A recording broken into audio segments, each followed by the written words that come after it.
정부에서 임대차법의 긍정적인 효과 발표하니까 자화자찬이니 엄청나게 이야기하면서 임대차법은 문제만 있는 법이고 폐지해야 할 법이고 재건축 실거주 2년 폐지하니까 긍정적인 효과가 나왔다. 규제가 잘못되었다. 완화해야 될 때다. 이런 식으로 여론 만들고 있죠. 얼마 전에 발표가 났어요. 홍남기 부총리가 임대차 3법으로 전세 매물이 급감하고 전세의 월세 전환이 가속화될 수 있다고 모든 언론이나 전문가들이 전환리를 쳤는데 전세 거래량이 평균 수준을 상회하는 통계 등도 감안하고 갱신율이 굉장히 올라갔다. 서울의 100대 아파트를 뽑아서 봤더니 요거 그냥 아무 아파트나 뽑아서 보진 않았겠죠. 그랬을 때 50%대에서 70%대로 21%포인트의 갱신율을 보였다. 언론들이 제일 싫어하는 법 중에 하나죠. 임대차 3법. 왜? 임대차 3법이 제대로 정착이 돼서 노태우 정권 때 전세 기간을 1년에서 2년으로 늘렸더니 무조건 오른다 막 난리친다 하다가 금방 안정됐죠. 그러면서 그게 오히려 갭투기 하는 사람들한테는 영향이 크죠. 임대인한테 불리하고 임차인한테 유리해지는 법이다. 왜? 임대인이 유리한 것이 훨씬 많았으니까. 9대1 정도로 임대인이 유리했다면 임차인이 조금 더 유리해지면서 8대2 정도 된 건데 그 조금 더 뺏기기 싫어서 지금 난리를 치고 있는 거죠. 정부의 자화자찬이다. 전세 가격 1년간 25% 올랐다. 일단은 25% 올랐다는 건 이따 보도록 하고 이 기사에선 뭐라 그래요? 국토부가 이때 홍남기 부총리가 그냥 발표만 하는 게 아니라 발표 자료도 있었어요. 거기서 뭐라 그래요? 100대 아파트 이야기하지 말고 6월 전국 갱신 계약 13,000건 중 갱신권을 행사한 비율은 63.4%다. 그래서 8,000건에 불과했다. 6월 신고된 임대차 계약은 68,000건인데 신규 계약이 55,000건이고 갱신 계약은 13,000건으로 예상보다 높지 않는 것도 뭐 두드러진다. 뭐 이런 식으로 해서 그 직접 자료를 봤어요. 갱신 계약 중 76.5%가 인상률 5% 이하. 자, 6월 한 달 동안이라고 여기 나왔죠. 그리고 63.4%가 계약갱신 요구권을 사용했으며 76.5%가 5% 이하 수준에서 계약이 체결되었다. 자, 요거 잘 보셔야 되는 게 갱신권을 사용한 게 63.4%죠. 지금 여기서 말하고 있는 거 전혀 반대예요. 갱신권을 행사한 비율이랑 갱신한 비율은 다르죠. 당연히 갱신권을 행사하지도 않고 갱신을 할 수 있었다는 거죠. 자, 근데 갱신 계약 중 76.5%가 인상률 5% 이하다. 그러면은 여기도 갱신 계약이 63.4%, 갱신 계약 중 76.5%니까 13.1%는 갱신하면서 갱신권을 사용하지도 않았는데 인상률 5% 이하로 계약했다. 그럼 이들은 한 번 더 할 수 있어요. 갱신권. 이게 왜 비난받을 일이죠? 갱신권 사용 안 하고도 한 번 더 저들은 더 안정적으로 살 수 있는 거다. 갱신 계약 중에서 23.5%는 인상률 5% 이상으로 했으니까 이 중에서도 계약갱신 요구권을 갱신한 사람들이 있지 않겠냐? 5% 이상 인상하면은 계약갱신 청구권을 사용하지 않은 것으로 한다. 임대차법 제대로 읽어보고 얘기를 해야 되죠. 그 다음에 지금 신고자료 분석하는데 신고된 임대차 계약은 68,000건인데 신규 계약 55,000건, 갱신 계약 13,000건이죠. 자, 전월세 신고제 6월부터 도입이 됐는데 1년간 계도 기간 주죠. 해도 되고 안 해도 돼요. 1년간 아직. 그 다음에 같은 금액으로 갱신할 경우 신고 안 해도 된다. 자, 그러면은 100대 아파트에서 조사한 바에 따르면은 77%가 갱신 계약을 했는데 55,000건 중에 갱신 계약 13,000건이다. 요거는 신고된 자료를 하는 거랑 거기 가서 직접 조사하는 거랑 어떻게 같냐. 반박을 하려면 발로 뛰고 반박을 해야 되죠. 뭐예요? 전셋값 올라서 죽을 맛인데 전셋값 올려놓고 전셋값 오르는데 전셋값 취소했는데 자화자찬 주거 안정이라고 자화자찬 하고 있다. 전셋가가 엄청나게 올랐는데 갱신율 올랐다고 자화자찬 할 때냐? 그래서 저 말이 맞냐? 라고 조사를 해봤어요. 그 전에 임대차법 도입되니까 막 뭐라 그래요? 임대차법 때문에 전셋값만 뛰었다. 4년치 한 번에 전셋값 날개 달았다. 이런 식으로 이야기를 하죠. 근데 저 말이 맞느냐? 그래서 상승률을 뽑아봤더니 어떠냐? 전국 4월 13일, 서울 5월 4일부터 조금 하다가 5월 말부터 기울기가 급격히 올라가죠. 임대차 3법은 7월 31일 날 통과가 됐어요. 임대차 3법 이야기가 나와서 그런 거 아니냐? 하루 만에 발의하고 하루 만에 통과하고 막 그래가지고 날치기 통과라고 말 많았죠. 그래서 임대차 3법 도입되고 나서 오히려 떨어지는 분위기였는데 4년치 미리 올려야만 해. 그런 식으로 계속 이야기하니까 10월부터 상승률이 나타났다. 근데 문제는 뭐예요? 이때부터 올라갔다는 거 저금리 때문이었죠. 3월에 한 번 내리고 5월에 한 번 더 내리니까 3월에 상승률이 떨어지는 게 멈추다가 5월에 갑자기 올라가더라. 그러니까 아무리 이렇게 호도에서 올려도 이게 오래 갈 수는 없으니까 변동률이 떨어지고 있다. 그런데 막 그 다음에는 뭐예요? 뭐 이주수연이 뭐니 막 계속 이야기해가지고 다시 나타나는 거고. 부동산은 정부한테 유리한 자료만 쓰는 거 아니냐. KB를 보더라도 5월부터 폭등해요. 그리고 임대차법 도입하고 자 8월 한 달짜리는 계약 못하죠. 그 뒤에 어떻게 돼요? 떨어지죠. 근데 여지없이 계속 이야기를 하니까 11월부터 다시 오르더라고요. 그래프 분석하면 나오죠. 신고제가 아직 제대로 도입되지 않아서, 그리고 갱신계약 중에서 같은 가격으로 갱신되는 비율이 생각보다 굉장히 높아요. 왜? 작년 1월 20일에 무슨 일이 있었죠? 9억 이상 아파트 보유자는 전세자금 대출 회수한다. 다만 한 번은 같은 금액으로 연장은 가능하게 해주겠다. 이런 것들도 생각해보면은 같은 금액으로 연장하려고 하는 사람들도 많겠죠. 뭐 뒷돈을 주든 어떻게 하든. 자, 그래서 전세가 상승의 근본적인 원인은 7월 31일에 통과한 임대차 입법 때문이라면 8월부터 상승세가 커졌어야 했으나 5월부터 커지고 있더라.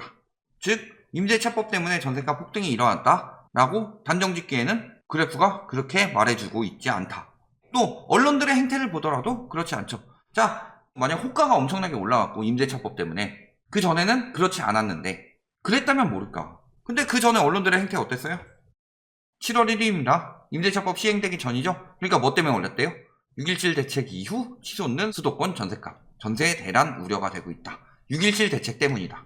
서민 울리는 6.17 대책, 전세 급등 도미노가 되었다. 자, 전세가 7월 1일 임대차 3법 도입되기도 전에 전세가는 오르고 있었고, 그런데 이것을 임대차법 탓으로 돌렸다. 보이죠? 7.10 대책에 전세 실종 단지 등장했다. 7.10 이후 전세값 급등했다. 6.17 이후에도 급등했고 7.10 이후에도 급등했어요. 그 전부터 급등했고. 왜? 금리 인하 때문에. 저것을 다 규제 탓으로 돌리고 있다. 6.17 전에 뭐 때문에 올랐다고 그래요? 닥치고 있더니 언론들은. 자, 그러면서 규제 푼이 매물 나온다. 재건축 2년 의무화 규제를 철회하면서 강남권 전세 매물이 늘어나는 현상이 나타나서 임대차법을 폐기해야 한다는 목소리가 힘을 받고 있다. 임대차법 폐기 시 중장기적 매물 증가 기대. 당연히 증가하죠. 갱신을 못하게 하는데. 집주인이 마음대로 갱신한다는 사람들 다 쫓아내고서 더 올려서 받을 텐데. 이중 가격도 해소돼가지고 반은 괜찮고 반은 망하고 있는데, 반 괜찮은 사람까지 다 같이 망하게 만들자, 이 얘기 아니에요? 자, 재건축 2년 실거주로 전세 없었고 폐지하니까 늘어났다라고 하기에는 서초구 매물 보세요. 강남구 전세 매물 보세요. 특히 강남구는 줄어든 적이 없네. 올해 내내 봤을 때 계속 올라가고 있는데, 재건축 2년 실거주 규제 때문에 전세 매물 엄청나게 막 이렇게 줄었어야 되는 거 아니에요? 이미 늘어나고 있던 것을 재건축 실거주 폐지 때문에 늘어났다. 물론 재건축 단지들은 늘어났겠죠. 그런데 잘 생각해보세요. 예를 들어서 재건축을 살 정도의 집주인인데 재건축을 전세를 내줬어요. 전세를 싸게 내주고 본인은 저기 어디 후진대 가가지고 싸게 전세 살면서 재건축 아파트를 투기할 정도가 되느냐? 아니죠. 본인들은 보통 강남권에서 더 좋은 집에 산다. 재건축 가지고 있는 사람들은, 특히 지금 재건축 가지고 있는 사람들은 2014년 말에 있었던 부동산 3법으로 인해서 부자들이 몰려오면서 많이 샀다. 본인이 거주를 하든 전세를 살든 보통 이 사람들은 어디 살고 있어요? 강남. 아니면은 강남에 준하는 좋은 곳에 살고 있겠죠. 하다못해 마영성이나 분당 정도는 살고 있겠죠. 근데 이들이 재건축 전세를 내주고서 했는데 실거주 요건 때문에 전세 매물을 철회하고 뭐란 거예요? 들어가면서 본인이 원래 거주를 하고 있었던 집이면은 놀릴 수는 없죠. 그러니까 요거를 전세를 내놓든가, 아니면 본인이 전세 살고 있었다 라고 하면은 여기 원래 있던 집주인이 여기 전세 세입자가 빠지니까 요걸 매물로 내놨겠죠. 그러니까 이 매물이 줄어들고 이 매물이 늘어난 거예요. 실거주 2년 폐지하면서. 그러니까 매물수가 뭐 확 증가한 게 아니라 계속 그냥 꾸준히 증가하고 있는 거다. 재건축 아파트에서 전세 매물 나왔다고 전반적인 건 보지도 않고 실거주 폐지하면은 전세 매물이 엄청나게 늘어난다, 이런 식으로 말하고 있으니, 그러니까 저들이 거짓말하고 있는 거다. 그러면서 뭐라고 그래요? 지금도 임대차 갱신이 높다고 뭐 공급 확대 하고 있는데 재건축 재개발 가지고 하라고 하는 거 이거 공급 축소예요. 한 5년간 공급 축소돼요. 그럼 5년 이후 공급이 많아지겠죠. 지금 그러면 한 5년 동안 집값 오르도록 더 두라는 거예요? 규제 완화해서 어떻게 됐어요? 양도세 완화해서 매물 늘어난다고 하고 있죠. 2008년에 리먼 터지고 나서 집값 떨어지고 있던 와중에 우리나라 한 번 쳤어요. 왜 쳤어요? MB정부 때 양도세 완화해주자마자 다음 달부터 바로 상승폭으로 바뀌었죠. 서울. 왜? 매물 많이 나오죠. 근데 그 이상의 투기 수요가 들어오기 때문이죠. 근데 지금 뭐라고 그래요? 이제 폭격 외에 도시를 파괴하는 가장 확실한 방법은 임대료 규제이다. 웬큐의 경제학의 사례로 뉴욕시 대신 한국의 임대차법이 뭐 실릴 것이다. 어느 국가에도 시도한 적 없는 비율 과세안하면서 뭐 계약갱신 청구권 뭐 이런 이야기들을 했었죠. 임대기간 정하지 않는다. 특별한 사유가 없는 한. 그리고 청구는 집주인이 들어오지 않는 이상은 세입자가 무한 연장 가능한 거죠. 보증금 월세 한 배만 있어도 된다. 임대료 제한 건축 시기에 따라서 다르지만 존재하고 있다. 그리고 호주 임대기간 1년이고 호주 같은 경우는 없다. 보증금은 훨씬 적고 임대료 제한 없고 여기는 우리나라보다 강하다. 자, 독일 어때요? 최소 10년 보장, 청구권 인정, 상승률 제한하고 일부 지역은 임대료 규제. 프랑스 어때요? 상승률 제한, 일부 지역 임대료 규제, 임대기간 3년. 일본 2년, 청구권 인정 둘 다 5%. 뭐 이거 호주하고 홍콩 빼고 다 하고 있는데 임대차법 이미 우리나라보다 훨씬 더 세게 가고 있어요. 근데 뭐 맨큐의 경제학에 뭐 실려서 파괴했다. 그러면 지금도 미국, 독일, 프랑스, 일본은 다 파괴됐어야 되네요. 집값 가장 비싼 뉴욕, 임차인 보호도 세계 최고 수준. 그리고 우리나라는 더 강화시켜야 할 이유가 있습니다. 가계 자산 구성 비교. 자, 2021년에 발표된 건데 2019년까지 기준으로 나왔을 때 어때요?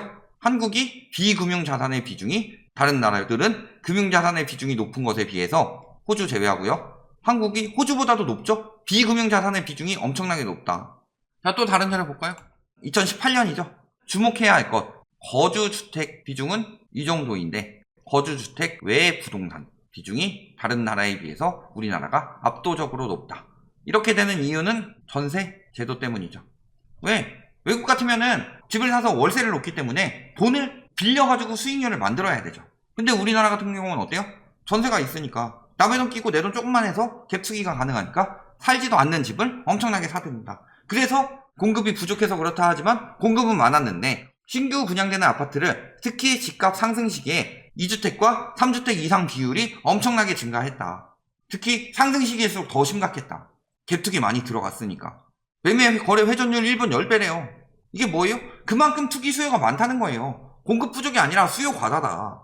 그러니까 우리나라는 뭘 억제해야 돼요? 다른 것보다 전세가로 버티니까 저번에 리먼 터졌을 때도 다른 나라는 GDP 대비 가계부채가 뚝 떨어졌는데 우리나라 안 떨어졌고 그 불씨가 아직까지 남아있는 거예요. 이거 한번 터지면 어떻게 돼요?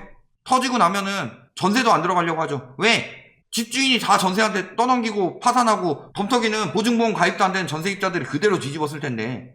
그러니까 일복권을 난다고 얘기하는 거예요. 그런데도 이런 기사가 나오죠. 충격에 빠진 맘카페. 진심 뭐 문재인 정부 전으로 돌아가고파. 제목부터가 굉장히 악질적이죠. 이런 기사들이 이번 정부 들어서 엄청나게 많이 나오죠. 어떻게 건드리면 뭐 다 망가지냐 뭐 매매가가 전세값이 됐다 막 하면서 막 이런 것들 규제 때문에 그렇다 언론들이 세뇌를 하고 그러니까 저기 가서 그러고 있는 거다. 자료 분석 통해가지고 똑바로 얘기해주는 언론들이 훨씬 적죠. 그런 거는 기사 찾기도 힘들어요. 특히 포털사이트 네벌, 도움 이런 데 가면은 검색하면은 다 까는 것부터 위에 뜨고 음모론이라고 하고 있는데 특히 주요 신문사 들어가가지고 집값 폭등, 집값 폭락 두 개만 쳐봐요. 집값 폭등은 계속 오른다고 하고 있고 집값 폭락은 집값 폭락 오나? 그럴 리 없다 뭐 이런 식으로 하고 기사 수도 엄청나게 차이가 나지. 결론 임대차법이 폭등시켰다? 아니라는 거 다 나왔죠. 그 다음에 재건축 실거주 폐지하니까 매물 막 늘어났다? 폐지 전부터 늘어나고 있었죠. 얘 때문이다 라고 말할 수 없는 것을 교묘하게 붙이고 있다. 우리나라만 한다? 더 심한 데도 많다. 임대차법 억지로 반대하는 이유가 뭐다? 결론적으로 제대로 안정되면은 결국에는 저것은 임차인한테 좋은 법이에요. 그런데 왜 저렇게 길을 쓰고 반대를 하느냐? 안착되면은 기득권한테는 안 좋으니까. 그리고 또 한 번 좋은 이야기가 나오게 되면은 임대차법 때문에 망했다라는 이야기를 또 하기 위해서 지금 밑밥 깔아놓는 거다. 이렇게 알아두시면 되겠습니다.